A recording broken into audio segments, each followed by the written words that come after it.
voix du peuple, oh, la voix du peuple, oh, si tu es bien, oh. Vincent Chilouise, étoile de la presse. La voix du peuple, toujours longueur d'avance. Les informations partout dans le monde. La voix du peuple, toujours actualité na actualité. La voix du peuple, maman Nangaye, oh yango yo la voix du peuple. Avec Vincent Chilouise, ils ont la émission de la presse. Bonjour, bonsoir partout là vous êtes. Et je suis là, abonnez-vous vraiment massivement sur notre chaîne La Voix du Peuple, patron Vincent Chilouise. Gros bisous, bon séjour, place à Zali vraiment. Divine Mondia, c'est comment? Tonton Mon, un grand adorateur, tout ce planning, sa façon de chanter, sa façon de vivre et son simplicité. Et ça l'a biso vraiment bien cassé. Donc je commence d'abord à dire un grand salutation à lui-même, le frère José Nzita. Bonjour, frère José Nzita. Bonjour, bonjour à toi et bonjour à tous les internautes. Zamba Pambola Binuska Bozola Nabiso et on est ensemble. Moi, José Ndemi santé. Santé bien, Zamba Osa la grâce. Toujours bika Angolo na kaka. Donc en dehors Angolo en Zambé. Mutumoko takubeta solalo bakazo bika yemoko azate. Donc toujours bika vraiment ils ont la grâce. Ok, aujourd'hui je serai avec frère José. Avant de commencer de parler de frère José Ndita, je voulais mieux que le frère José Ndita a pété encore sentiment, encore fanatique, frère José Makassi, encore frère José Ndita avec une chanson là de champion. Oui, il tombe Makassi pour la bande de Konos Balinga Abisso. Et nous savons que la malade Moïlali, nous sommes plus dans nos produits parce que nous, tout ça, nous avons plaisir. Dans la plateforme Nyoso, Panzembo Ezali, sur le côté de la plateforme Betty Frère José Nzita, télécharger et où ça la bien. Voilà. Nous avons mis la binoga et l'eau au Mongo à Mouké. Et puis ça, moi, il y a un clip malgré que je pété. Désolé, naba oyo baza na cimetière, bokozela trop, awa makambwe si ebongwani.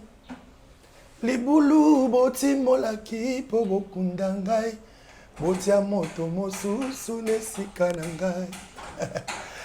Kolo Yesu ayokeli ngai mawa, azongisi nga na maboko ya mama na ngai église. Si pour toi je ne suis pas utile, pour mon Jésus, je suis utile. Il peut se servir de moi. Voilà, désolé. D'abord, on est sur le cimetière où tout le monde déjà m'a boulot. Aujourd'hui, je l'ai beaucoup d'angai. Je vais aller à la Yesu asiku singai. Banda bovanda ki tongo. Vraiment. Ba tolo polele na ba pau. Tala mabulu milai. Na okota te. Là, c'était vraiment pour faire encore un grand plaisir à celui qui l'appelle Papi, mon coach en direct de Paris, Babi, mon partenaire privé, mon collaborateur. Ok, Babi, désolé. Désolé. Les élèves, vraiment, les cylindres divine mondia à côté de la carte de boulot, Bazipae, vraiment, désolé, Nabi, non, ok, donc. Plaisir encore, on a fanatique, le frère José Ndita, Nazaneka, le frère José Ndita, tout mais comme péco sur là donc, le frère José Ndita. Frère José Ndita, parle-nous de frère José Ndita, qui est vrai, le frère José Ndita, il est de quelle famille, il est quantième de la famille, et jusqu'à présent, les frères José Ndita, il y a on dit que le monde entier, il y a musique à frère José Ndita. Bon, José Nzita, dans le bal c'est un frère chrétien, né de nouveau, baptisé de l'eau et de l'esprit. José Nzita, c'est un parent responsable, marié à sa femme, Maman Rachel Mouzouzouna. On lui salue. Nzita, je salue. José Nzita a 5 enfants, 6e Maoya bientôt. José Nzita, Azali, gérant et orchestre Mélodie du ciel. Au patron Isaka Yesuye Moko. José Nzita Azali membre d'une église Oyo à Sambelaka na Matete, pasteur Nanga Komona Didier Nkulu, et José Nzita, azali musicien chrétien ou azosala et Sengoya Nzambe. Voilà, na botami na famille à 9 enfants, dans la 6e de la famille. Papa. C'est vrai que la classe est la différence, mais cette fois-ci, la classe en chair et en os à votre disposition. Et c'est là à travers le Flat Hotel Tenasia. Le Flat Hotel Tenasia met à votre disposition des appartements équipés de chambres et suites avec un confort moderne. Une salle de fête moderne pour toutes sortes de manifestations, anniversaires, fêtes de mariage, réunions et autres. Pour ceux qui adorent la restauration, il y a un restaurant VIP à votre disposition. Un nightclub pour les amoureux de l'ambiance responsable. Un service traiteur de renom. Et pour ceux qui adorent rouler en sécurité et en luxure, le Flat Hotel Tenasia met pour vous une location des véhicules des marques. Le Flat Hotel Tenasia se situe dans la commune de Lingwala sur l'avenue Kalembelembe numéro 256 à 2 minutes de l'avenue Libération ex-24 novembre.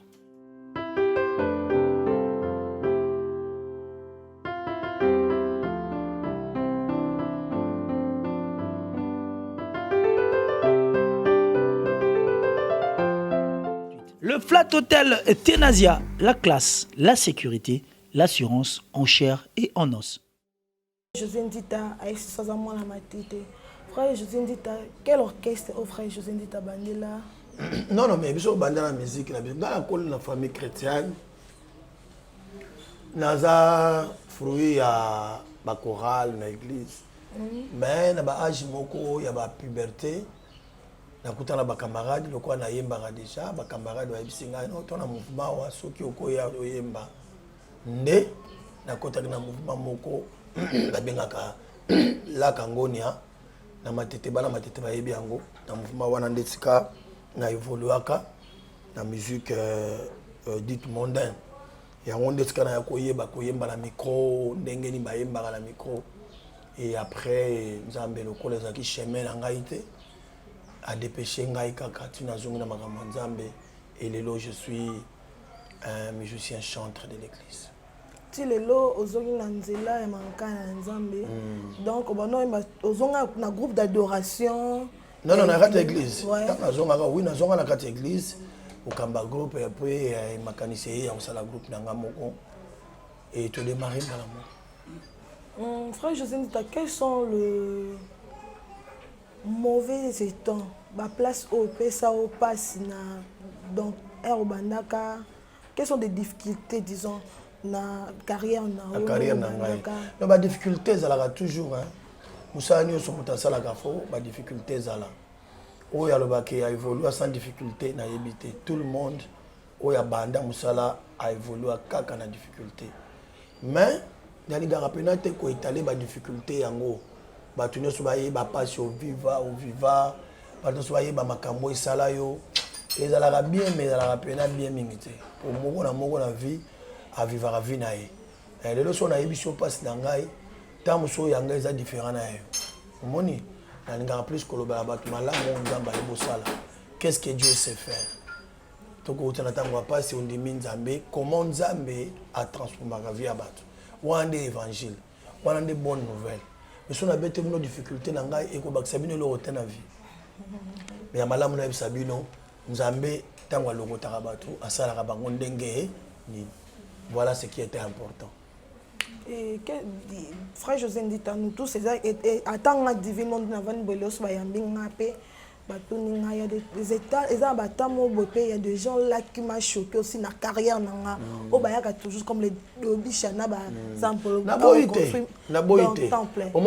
y a toujours pour décourager, choquer, donc on a peine à bateau, choquer dans la carrière. Bazali, mais tu n'as autant de TV, tu as un commis à vente. So choquant déjà, au salon à passer. Là, on a autant de sous-composants à TV, mon niveau tout est choquant.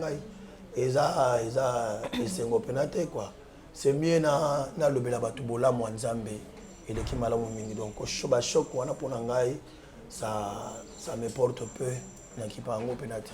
Frère José Royer na carrière au côté carrière musicale au côté pe ba obaza ba sien ba mikolo na yo ba yamba konde un peu.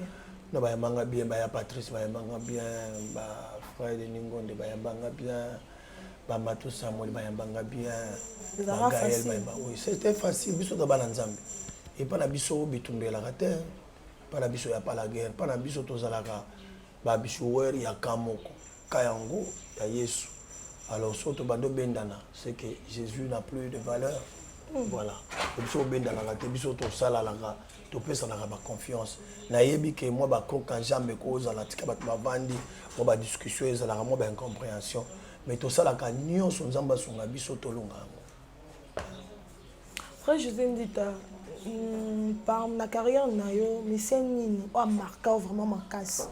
Et ça moi c'est mon parcours non vraiment marquant ma casse et la vie Charles Mumbaya zako nganga trop vieux wana yepena muta makanga makasi pena na vie na ngai c'est lui ah bon bana basi makanga makasi koleka ezaka mama tumba ya couple boloba tanga banda koyemba azali Maman couple à Bouloba. Ah, couple à Bouloba, ok. Je pensais Maman Tumba. Maman Tumba Chaoumba. Alors, il y a Maman Tumba, moi c'est Papa Bouloba. Il y a des gens marquants, Makasi, Pena, Vinangai. Ok. Voilà, c'est lui qui a vraiment la chantier on ça que le nom ça teste un peu pas frère je dis un peu non comment donc là vraiment je suis encore vrai le frère Tom et frère José Ndita quand on peut aussi la sauce bilan il y a 2021 2021 sincèrement ils ont acquis moyenne avec ma introduction à l'état tous les bétatés kende boy musique et les katé boy pour ta musique faut beaucoup à 21h beaucoup à 23h alors que nous les habitants nous les peine beta marabout à part banda kwanzambe mais ma musique ya ba concert ba bibembe ba anniversaire et ça va soir alors ça là est bloqué qui pena musique na biso mais gloire à Dieu dengue président Fungoli Yango, merci na gouverneur Gentini Ngobila, Fungoli Yango, merci. Donc si on est là, on doit travailler, des siko. Travailler ce qu'on a 2022, donc merci Belén, Mokonzi Amboka. Et frère José Ndita, on a qu'il est un frère José Ndita vraiment. Donc mais un peu le Birmingham a frère José Ndita, et qu'on analyse aussi où ils ont les cas donc dans le monde na métro, puis dans le monde na biso internet aussi. Donc, pour naba on soit les frère José Ndita toujours à vie à frère José Ndita babiller vraiment ce qui a zoloba a fortifier encore plus balanzambe et ça là vraiment bien frère José Ndita je m'aimerais bien que aussi la personne attend encore il me dit mon il y a champion des champions parce qu'il est là champion na nyonso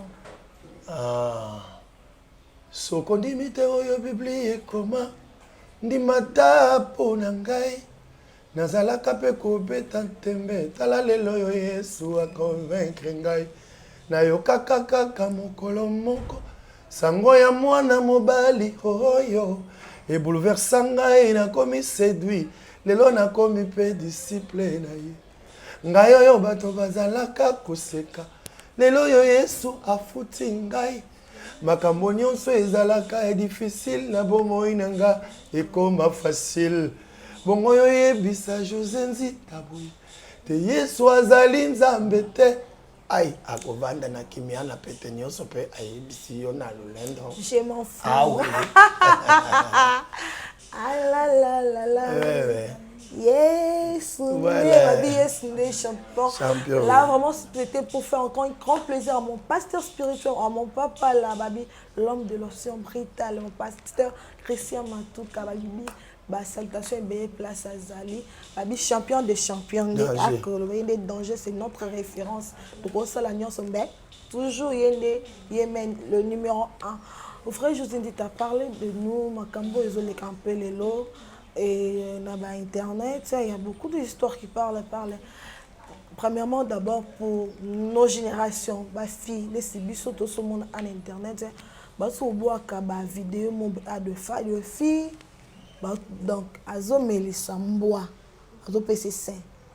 Monsieur Souniaou, azokota donc dans l'évangile na ye donc c'est quoi justement de komi na suka to nini donc eloko côté ya bino monde eza mateya mpona bino surtout na monde ya média boza eza mateya mpona bajeune fille bato balingi kozwa vite bato balingi kozela so nzambe te bato bakoma oluka baconcurrence ekomi trop osombi voiture na olakisa yo nga mpe na osomba ya ngai et plus concurrence wana ekomi trop nde yango moi banzela bongo ezofungwama le diable mena komofungola bino miso po boyeba sika nini bokozwela mbongo eyokamwisa ngai mbwa mpenza eyokamwisa ngai alors bandeko bacomprendre ke ezalaka bambwa te ezalaka milimo nde bato wana eza bato bakoma bambwa eko milimo mabe imagine kokushe na bete bible ezopekisa yango makasi eza na abomination ya makasi kosala ekobo na nyama sikoyo moto azopermettre kosala yango c'est kokomi nyama voilà donc naoyebisa bajeune fille bokende mbangu te bajeune fille nde motu ebaluki mposa na bango bazwa noki mposa na bango surtout bafille ya média bino fo boveye trema bato yoka ngai te nazoloba surtout babino na bipo ya nini parce que bato batalaka bino mingi les gens vous admirent na bapoto partout tout le monde alaka na besoin na bino tout le monde alingaka linga bino siko bato baotia bino litoyo na balingaka bino boyebisika bazalaka te boyebisika bavandaka te mingi banganga ya kala a raisonner mon étoile pas na yo azana besoin à faire éteindre étoile na yo oyebi te omoni donc faut ok ba penza makasi eloko wana ezaka amateya ete ya ba fille nyonso bazotala sincèrement c'est tellement diabolique que je ne peux pas imaginer c'est diabolique. Ok, frère José Tabé, était à biso nos génération na biso des divine monde la génération na ngai. Na ba leke ba dansi. Était à biso vraiment makasi. Et frère José Ndita toujours dans la musique. Aujourd'hui, frère José Ndita toujours un peu est-ce que va le baquer et la musique chrétienne. Frère José Ndita, on a vu il y a des vidéos circulées sur internet par-ci par-là. De la maman Lydia, c'est une maman que je l'aime beaucoup aussi, je le salue là où elle est. Et azo sala ba vidéo, azo lo ba ki, azo détailler mon bal o na ndenge ba gwa mi bal o ya lingaka. À un moment là, on a vu sa belle-sœur à l'écani na sur net, azo lo ba par rapport à maman Lydia, c'est une orgueilleuse, la façon azo mener vie et pas papa ba na ye. Eza sous ndenge ya liboso te, na ndenge azo ka maman Lydia et maintenant là et ça différent. Quel conseil au groupe ça non non, si on a opé ça maman Lydia conseil aux na TVT. Non on séparation on opé ces conseils na obenga na téléphone na ibisa. Mais nazo conseil des bateaux ba boka mitaka na TV hein. Bo ça mabe. Mutu azo boka mutaka la moninga na TV, mi komana na place à mutu wana. Yo kolinga pena biloko no akati ba mona ngona bato nyonso. Pourquoi bozo permettre ko bimisa biloko akati ya bato? Voilà. Wani bo sala biloko ndinga plaisir na bino komi bo tanda mukili mombali banda toni ezala te maman de ces plaisirs aussi mutakala au publier na internet par exemple on prend de maman Lydia sa belle-sœur a dit que aza vidéo ne ya mutakala etalinga ite que na boa ki ngote mais c'est comme pas ya belle-sœur c'est que yemo mutatinda ki ngote on a sûr que maman Lydia kotinda la belle-sœur na vidéo et alors na kotinda so mobile na za nango botika ko babongo yo moko na no ako kamata nde tozala émission bofongolo tika libeno libanda nde tozala émission ka omoni ko seki et ça la raté parce que awa eza ya batu nyonso ovandi bombala moko yo moko ko zui okiti polo papa José Zana la ba téléspectateur libéré nanga est-ce que ko sala bosuko soki yo ko banga ko sala ngwawa pour nini ko permettre ko zwa bolumbu ya moto ko tika libanda batu bazo publier yango ba batu te. Vous avez la conscience à tabino moté. Que ce que vous faites là est mauvais. Et papa José, moi j'ai écouté ça chez sa belle-sœur. Belle-sœur n'est pas qui n'a pas publié. Belle-sœur n'a ou pas belle-sœur n'a azamutu. Il y a belle-sœur n'a pas muso babimisi mutakane on sepelate. So vous avez un conseil pour payer sa mutu. C'est mieux que tu na ye. Le bengaye, so kaza belle-sœur n'a ye c'est qu'à cause un numéro na téléphone.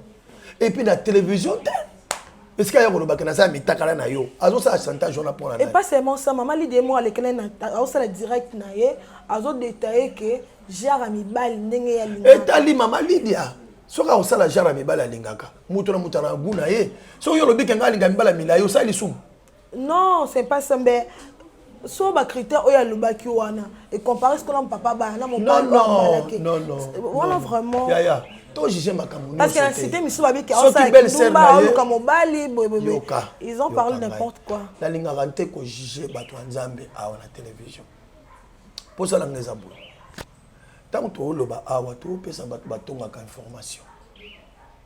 Moni ba ozela to bimisa maluba moko oyo ko sala ke bango basala nini batonga. Ngana munoko na ngana ko permettre jamais muto atonga musala nzambe. To atonga muto o aza semblable na ngai. Parce que le tozana yo atinde ko na ngai. Le tozana oza bien. Muto muso akosala opéché wana. Mobali oyo lingi pena bo abike na mobala yo asepeli na yo pe. Mais beaucoup mosa ba délire na ye. Oza très confiant na ye obike a obimisa ngai esika moko te pour mobali na ngai. Oso sala ki au piège. Lobby mutakala oya yo e kongo le kana ba circuit. Yo sepe. Au moins sikoy. Batu nyonso o mitakala bango le kana TV mutu moko aseka kazate. Balela kana sa mitema. Po ba robota bana, bazana bandeko, bazana ba parents, ba mona ka ba mitakala wana ça ne fait pas du bien. Donc ngai nazo bondela ka nzambe. Peut-être je pense que beaucoup ta l'émission na bino mais na kati bino émission parce que dans la sango moko ya kitoko ya kopesa bino bandeko beaucoup talanga à travers le monde et dans la bandeko bazana Kinshasa et dans la bandeko bazana ba province et dans la bandeko bazana mikili ya poto Asie, Afrique, Amérique partout Europe ozo se retrouver biso sur le loto yebi importance ya mabele. Okoroza non na nyo solingi mais sokoza na mabele te avenir na eza mobulu. Voilà la voix du peuple to bino sangwa kitoko awa nazawa pi nazali bongo na Kinkole Plaza na quartier Canada. Kinkole Plaza ezali wa ezali à 2 minutes après aéroport. Bana na entrée ya plaza ti esiko nga na telemi awa to bani na makadam to suki ti na makadam liboso okota na kati ya si nazali o sito to zali o ezali esika ba ko teka ba mapango a ba teka ba 20 sur 20 na $7,500 américains et siko na telemi courant ezali mai ezali et puis accessibilité à nzela ezali pena kitoko donc obimi na nengo obanda na ndako na oti obima na makadam sans problème mai ezali na tout préciser et puis courant ezali 5 sur 5 donc voilà place ezali awawa hâtez-vous parce que tous à 9 hectares et déjà avant la banara émission déjà tous même na batu ba rotala déjà bazana pour ça ba somba donc hâtez-vous parce que place oyo normalement plus to roteka eza plus roteka mabonte donc to kitisi prix par rapport ya endroit tous allez donc boya ko soma mapa on a bino awa na Kinkole Plaza plus précisément la quartier Canada na $7,500 américains oza na lopango na pour tout contact bobenga na numéro na ngai moko Vincent bozwa ngai directement pour na ko sunga bino bozwa mapango na bino awa na kati ya Kinkole Plaza na quartier Canada donc bon contacter ngai sans problème donc mikana makambutu eza déjà makambutu eza pena bien assis pour que yondo ko talanga ozwa lopango na yo awa na kati ya Kinkole Plaza merci à côté la bateau ba côté mitakala batika ko mitakala TV so ko moni mutakala mutu comment il pas mutu wana la kisa yo batala loko sali à se repentir et c'est une façon à côté à écouter bien que kotika eko exposer voilà so mon mutakala na kene pas na yemo côté yo pese conseil moni divine monde vidéo divine monde ou pas divine monde te ngai hein et ça l'a vraiment bien et le frère Josine Dita toujours la musique toujours la musique le frère Josine Dita pas seulement ça tout le monde sur le loquet sur le réseau et sur les canaux internet mon bimba pour les connaître à mon bali ou aimer la biso kitoko ou aimer la biso katina yesu donc ça et donc décourager un peu balanzambe biso bazol baki bazo sela bango lokuta biso bazol baki za banda na bango bakota batini na bango basinya le frère Matou Samuel le sous aké sous kobala pour 5e fois encore après avoir fait la base soit fait la kiona après avoir fait la maman kapi a kufa ki asuka pe à son âme tout le monde le frère Matou Samuel aké encore kobala Nzambe alola nazopesa toli epai ya bandeko oyo bazotongaka na bato bakritikaka. Bible ezoyebisa biso soki liwa eye mwasi na mobali bakabwani oyo atikali na bomoi aza na droit abala mwasi mosusu. Sikoyo bino oza bezo omona frère matu na sex tap mpo bosepela bwana bezo tika nanu nga na sisa mamu nazoloba bwana bezo bomona ye asali sex tap to azokusha na bandumba bafilme ye nde bosepeli. Soki frère matu alobi ase décidé abala mpo na bino ekomi problème.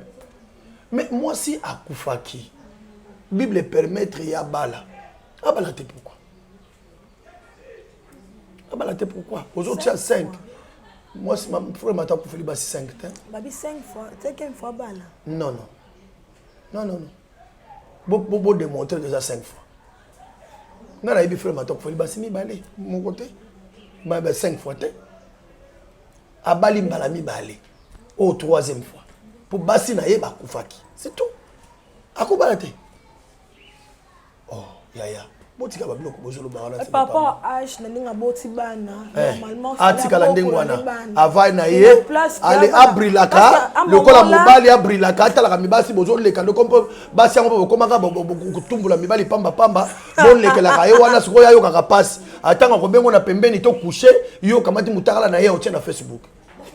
Boni boyoko botika ya bala aza na msoto makasi aza papa jeune aza jeune abala mwasi na ye. Moi j'appuie ça c'est tout. Parce que télémélan par rapport avant maman Kapi à Koufa, il y avait des vidéos au moment que les cas sur internet aussi maman Kapi moi à devoir donc ça c'est pas sur internet. Maman Kapi maman Kapi alobaka ngo yemo kezai kanda mutelo bisaka ye. Bolanda ba vidéo. Abi kanda yi mvuta ki. Non tika si elle kaka déjà. Biloko les 14 ans qui sont sur téléphone matsuko abali merci beaucoup. To beti bravo c'est tout. Frère José Ndita, Tomoni, Amboka, Bapesi, passeport diplomatique, dans la décona, Kofolo Mide, dans la Oalibanda. Et au monde qui ont ça qui ont des. Félicitations. La présidente de la République, félicitations d'avoir eu passeport diplomatique. Chacun a son temps. Tant on soupe yabiso koya kalate. Félicitations. Oh le bon pénon profond du cœur. Bien sûr que oui. Bien sûr que oui. Nzamba otalanga ina oza mutema bena mutazu passeport diplomatique pour ani. Beso no zuwa te. Non. Zuwa na bateau ba mesana oza na zuwa. Zuwa eza mabeti. Jalousie, c'est la sorcellerie. Yo aussi ba poison eye pour ani. Pona zuwa. Kuluna eye pour ani. Pona zuwa. Totanga classe moko me yo sombi jeep ngala tambola makolo. Na on a créé le suko lichette pour na kato pena kingo po. Et la joie. Voilà, donc à la cause de la jalousie jamais.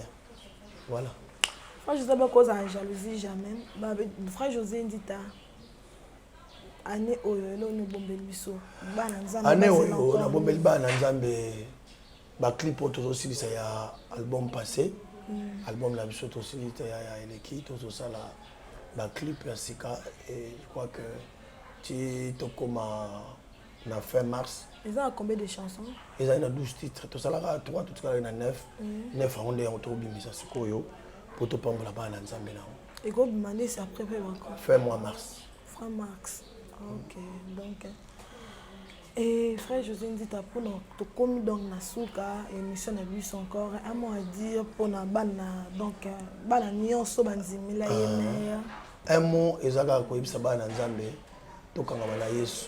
Mamles tozomona awa bamboa bazokusha na bato ba sextap ba désagrément ebele et comment na Biblia ke tango asuka bokomona boy yo nano koite yo nano penguite kangama na Yesu kopengwa te Yesu azanzambe na biso kozala pe de suite na makambo wana luka plus yo okolisa intimité na ona nzambe e kopambola yo. Et dans la sur le Congo, la diaspora, je vous recommande d'aimer le pays et de parler en bien de notre pays. Beaucoup de gens, le président Balekara Bango, le Congo, le Banga Maloba Malam, le Kola Mboka, Pomboka et Tambola bien. Koloba Maloba Mabena Mboka te, et ont régressé Mboka et ça qui est. Voilà, conseil na kopesa bato nyonso, o balandinga na pourquoi lelo to na moya lelo, nzamba pambola pino. là, c'était vraiment encore pour faire un grand plaisir. Papa Dou, Red et vous, la place Sazara, bisous vraiment, et belé. Et pourquoi pas n'a pas oignon sur ma lingaka.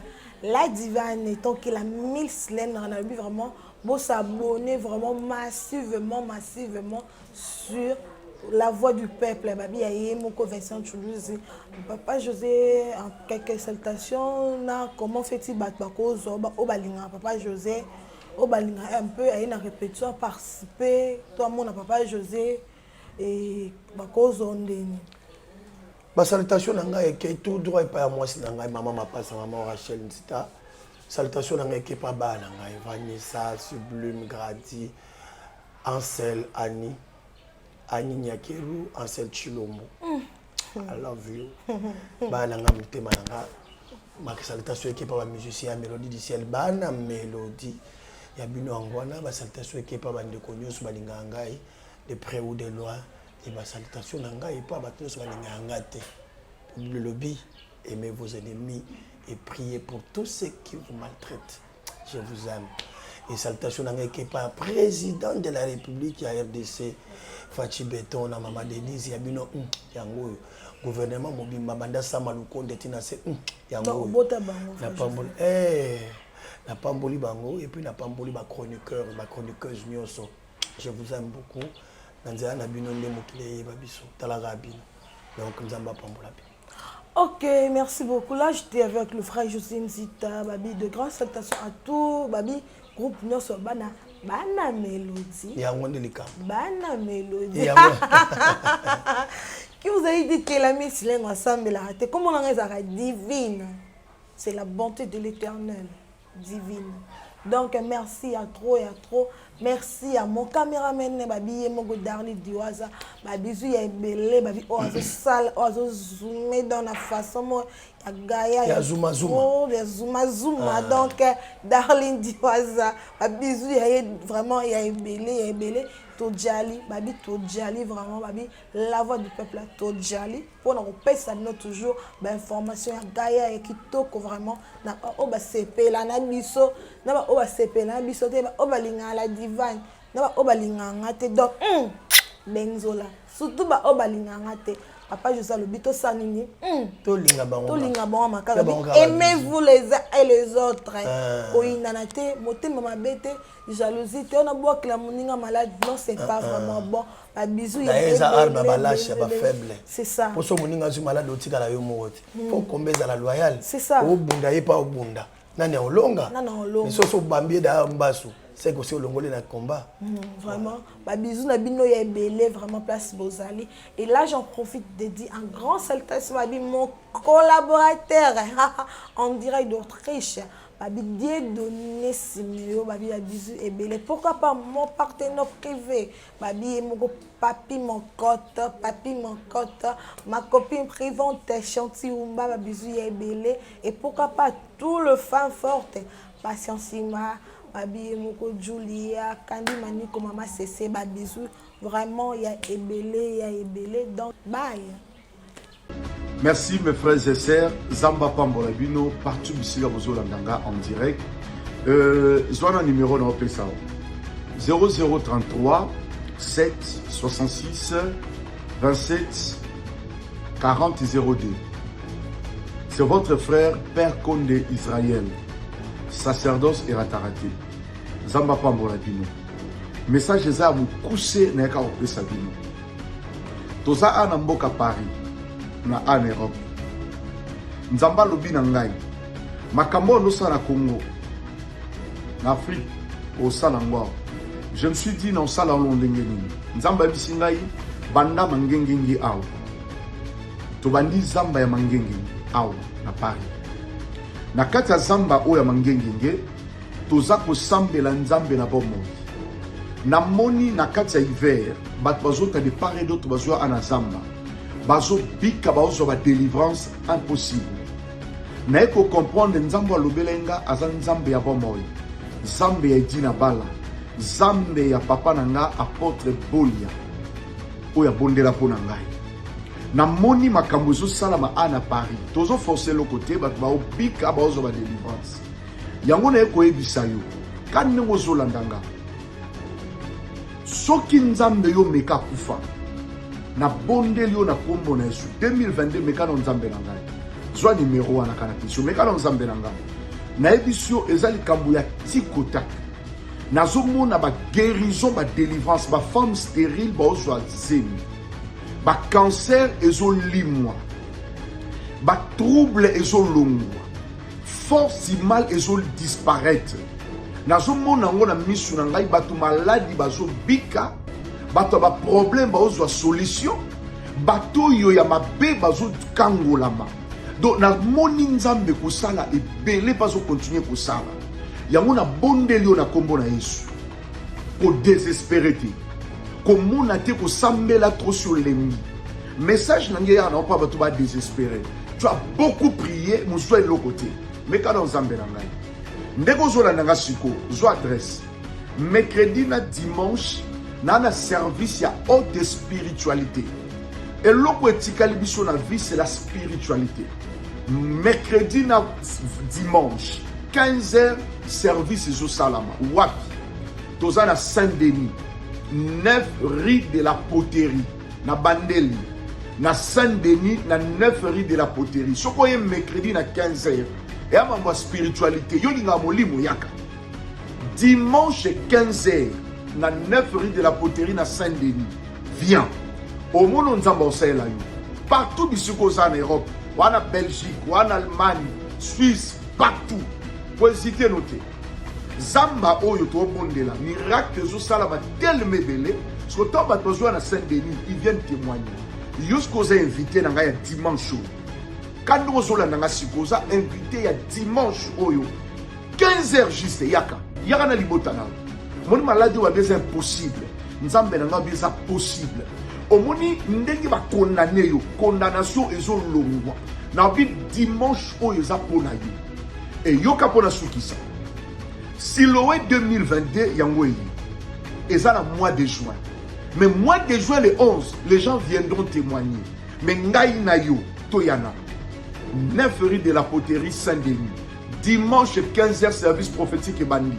Mercredi 14h 15h service et bandi. Yaka.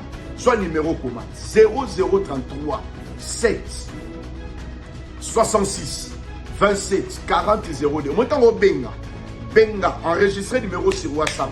Prophétie na yo izali, orientation na yo izali. Kan no zolanda siko.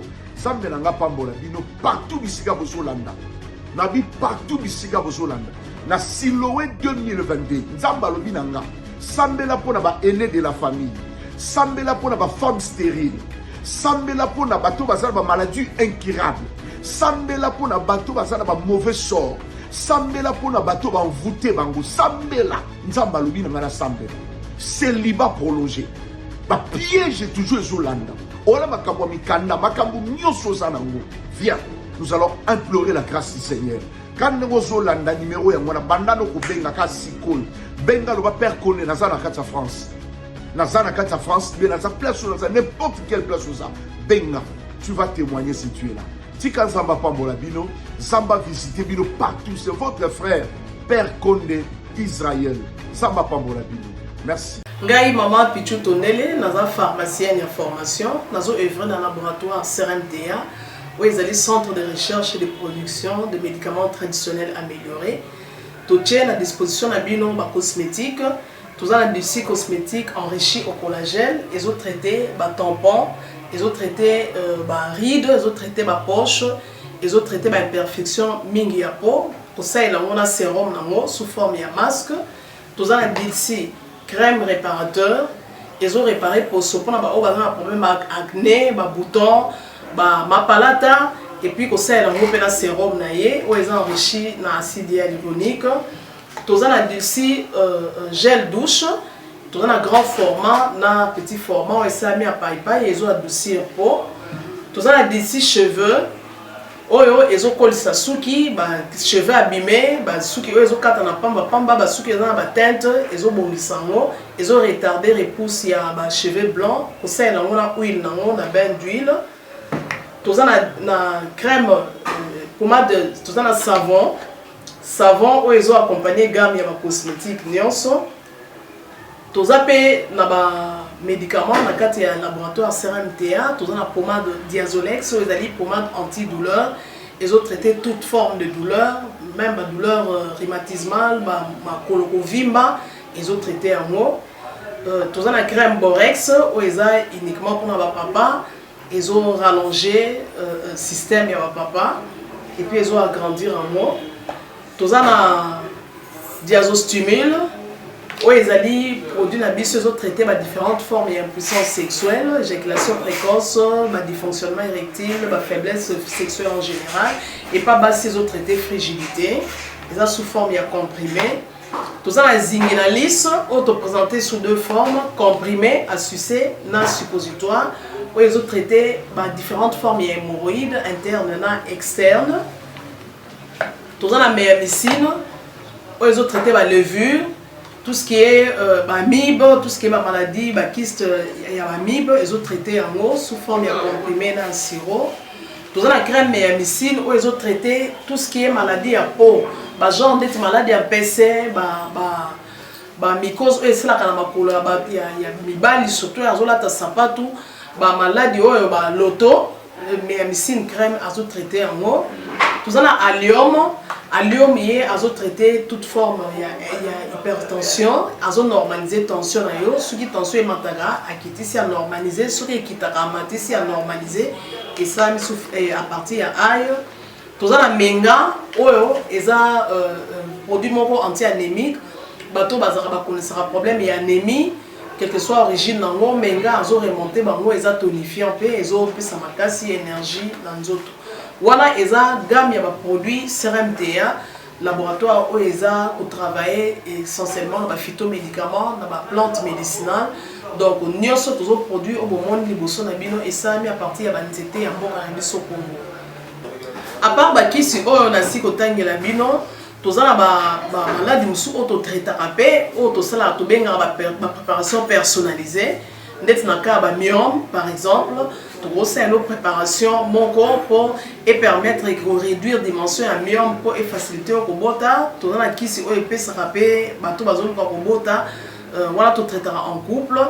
Et contact Nabiso, na Kinshasa, ils ont plus 243 81 83 13 322, plus 243 81 83 13 322. Plus 243 89 89 33 855 et Nalibanda, tous en a plus 1 514 329 12 56 plus 1 438 765 64 73. Voilà les numéros à contact na biso bandeko ba kobenga libanda na ka ba maladie songolo pakala maladie oyo ba tene tondante oyo esala ke muto abima ba fina na mutu to traitera ngope donc pour contacter biso opposer problème na yo to ba plante nini oyo ko solution na problème na yo.